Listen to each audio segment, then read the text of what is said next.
Assalamualaikum warahmatullahi wabarakatuh. Selamat pagi, siang, sore, atau malam, dan salam sejahtera untuk kita semua. Hai, perkenalkan, nama saya Salsa Deswita dengan NIM 1032400001. Program studi S1 Manajemen, Fakultas Sosial dan Ekonomi, Universitas Linggabuana PGRI Kota Sukabumi.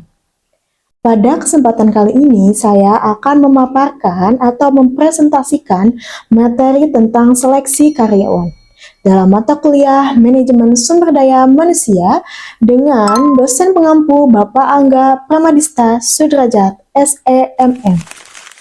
Sebelum masuk ke materi, kita semua tentunya tahu bahwa karyawan itu adalah aset terpenting dalam sebuah perusahaan. Maka dari itu, proses untuk memilih karyawan tidak boleh dilakukan secara sembarangan. Disinilah peran seleksi karyawan menjadi sangat penting. Nah, langsung saja kita masuk ke pembahasan yang pertama. Apa sih seleksi karyawan itu?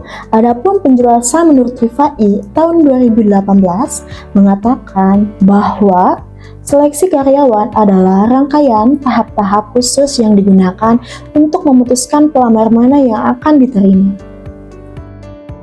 Adapun pengertian lain yaitu seleksi karyawan adalah proses memilih calon tenaga kerja dari sejumlah pelamar yang paling sesuai dengan kriteria dan kebutuhan perusahaan.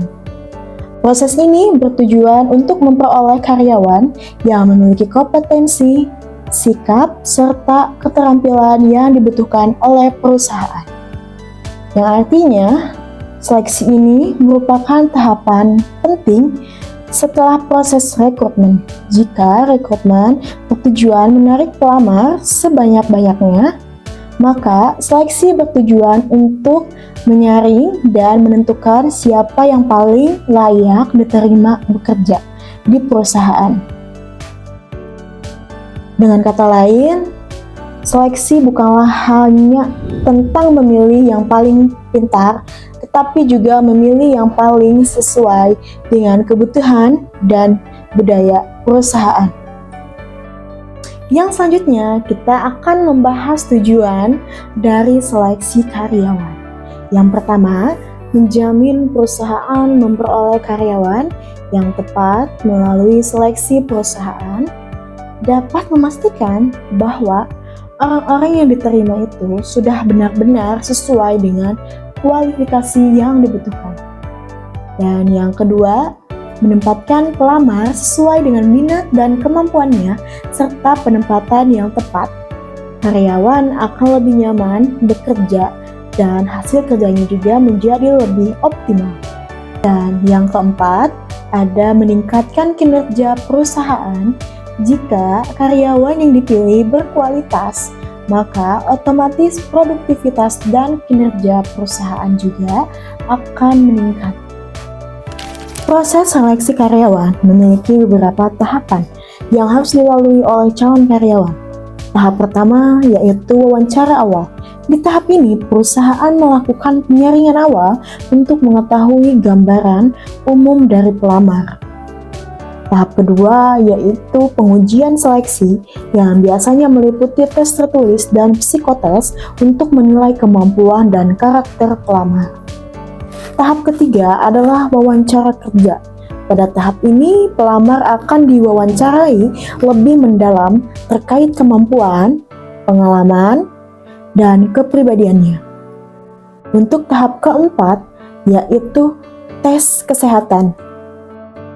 Tes ini untuk memastikan bahwa pelamar dalam kondisi fisik yang layak. Tahap kelima adalah cek latar belakang.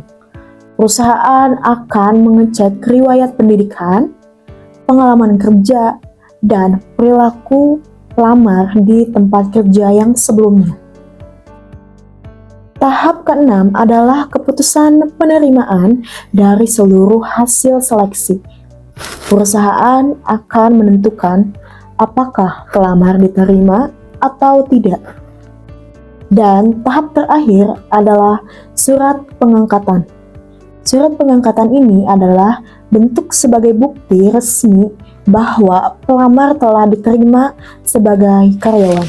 Terdapat beberapa metode yang umum digunakan dalam seleksi karyawan. Di antaranya, ada yang pertama adalah tes tertulis. Tes ini digunakan untuk mengukur kemampuan intelektual dan pengetahuan dasar pelamar.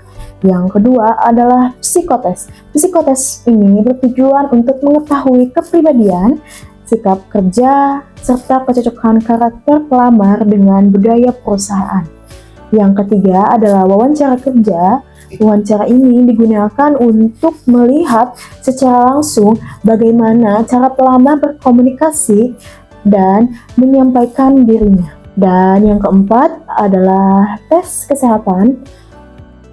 Tes ini sangat penting untuk memastikan kesiapan fisik si pelamar. Metode-metode ini saling melengkapi agar proses seleksi berjalan secara objektif.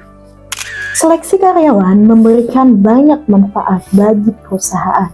Manfaat yang pertama adalah mendapatkan sumber daya manusia yang kompeten. Dengan seleksi yang baik, perusahaan akan memperoleh karyawan yang benar-benar berkualitas. Dan manfaat yang kedua adalah meningkatkan kinerja perusahaan. Karyawan yang kompeten akan bekerja lebih efektif dan produktif. Untuk manfaat yang ketiga adalah mengurangi tingkat kesalahan dalam perekrutan. Kesalahan memilih karyawan dapat berdampak besar bagi perusahaan, sehingga seleksi menjadi sangat penting. Dan manfaat yang keempat adalah menciptakan lingkungan kerja yang profesional. Maksud dari ini adalah jika seluruh karyawan memiliki kualitas yang baik, maka suasana kerja juga akan menjadi lebih kondusif.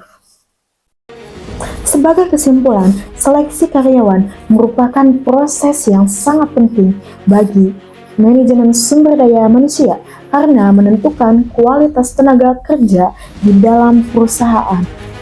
Dengan adanya seleksi yang baik dan begitu tepat, perusahaan akan mendapatkan karyawan yang sesuai dengan kebutuhan, memiliki kompetensi, serta mampu mendukung pencapaian tujuan perusahaan. Oleh karena itu, proses seleksi harus dilakukan secara objektif, sistematis, dan berkelanjutan agar hasil yang diperoleh benar-benar maksimal. Demikian presentasi yang dapat saya sampaikan mengenai seleksi karyawan. Saya berharap materi ini dapat menambah wawasan dan pemahaman kita semua. Terima kasih atas perhatian teman-teman semua. Wassalamualaikum warahmatullahi wabarakatuh.